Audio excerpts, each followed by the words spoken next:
Whether you have children or not, we all once were children. We all have a mother and father. That's why we're here. So I suspect there's a few reactions after our discussion tonight. For some, the ideas and arguments made tonight were new and they were challenging. And maybe you didn't agree with everything or anything, and like we said, that's okay. But our hope is that you will continue to think deeply about this important topic. Others in the room are walking through these issues or know somebody who's walking through these issues. Some of the topics have been painful, and yet you were challenged to think differently. And still others may have been moved to take action. Maybe you want to join the Them Before Us movement. Katie would love to talk with you, I'm sure. But as we close tonight, there's something that just strikes me, and I just want us to look at the title of our event. The title of the event was Children's Rights: Why Protecting Children Requires Adults to Do Hard Things. And if there's nothing else you take away from this event, I want you to think about that last phrase, hard things. You heard it a bunch of times tonight.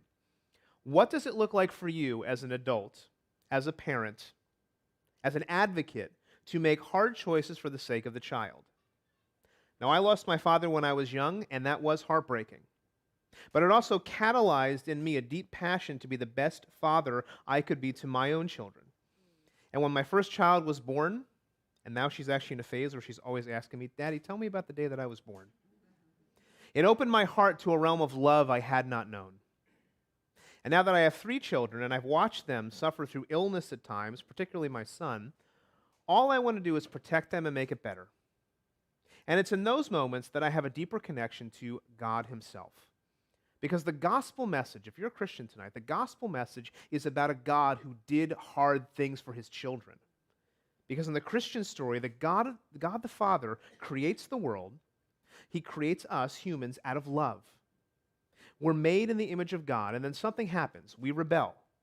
Sin enters the world because our ancestors, Adam and Eve, wanted to be like God. And so all the effects we're talking about tonight are a result of that one moment.